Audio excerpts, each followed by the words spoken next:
Hi guys, it's Sherry from Country Fried Homestead. I'm going to be making a really easy meal tonight and I wanted to share it with you. I have a whole lot of green beans that I picked today out of the garden. I've canned some of them. I've got my canner over here cooling down. I'll be able to take the top off of that anytime. I'm probably almost ready to take the top off. I think I'm at zero pressure, so I can release the valve, let that do its thing, and then I'll open it after a while. So I've got some of those canning. While I'm doing that, I have some ham steaks that I took out of the freezer today. I've got 2 ham steaks from my butcher shop.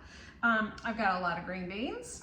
I've got potatoes cut up, and the potatoes are also homegrown as well. And then I have onions, and I will cut those up as well. And a little bit of butter, a little bit of the blend, and a tiny bit of water. That's all I need. So let's go. Alrighty guys, I've got my green beans all done. I snapped the ends on all of them and I left them all longer because I just kind of like them that way.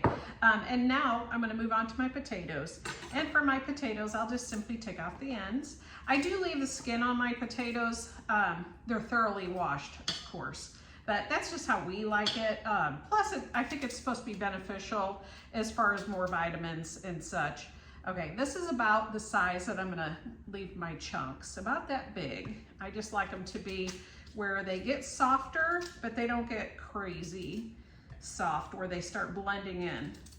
I just want it to be where I can identify what I'm eating, and this is the way I do it.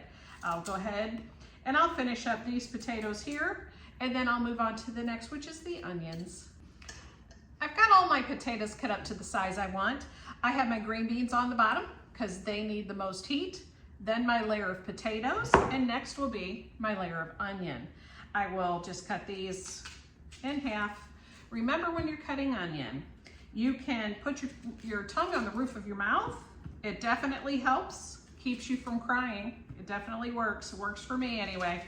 So what I'm doing is I'm cutting my onions in about the 1/8 slice as well. I like to keep it to where I can see my onion. We do love onions, so we go ahead and get a little extra with our onions. So I'm gonna go ahead and cut this one up as well. We're gonna use 2 full onions for this recipe. And this is just the way we like it, so that's why we're doing it. You kind of push down everything, because I also have to get my ham steaks in here. And now that I've got that done, I can put in, I forgot to mention, I do use a little bit of butter in mine. I use about a 1/2 stick of butter. I use real butter. It's just, we like it. We're gonna go ahead and put a little in here. So I'm gonna go ahead and put some of that in and just cut it in big chunks, just like everything else. And then to this, I'm also gonna have almost 2/3 of a cup of water. That way, nothing gets stuck to the bottom or anything like that. Okay, before I put my ham steaks on, I'm gonna sprinkle the blend. I do really like this. I think my total amount of the blend in here is probably, I would say 3 teaspoons is what I have in there. And you can adjust that to your taste, whatever you like is fine. So I'm gonna go ahead and put my ham steaks in. Got 2, go ahead and put that one on, and then I'll put this one in.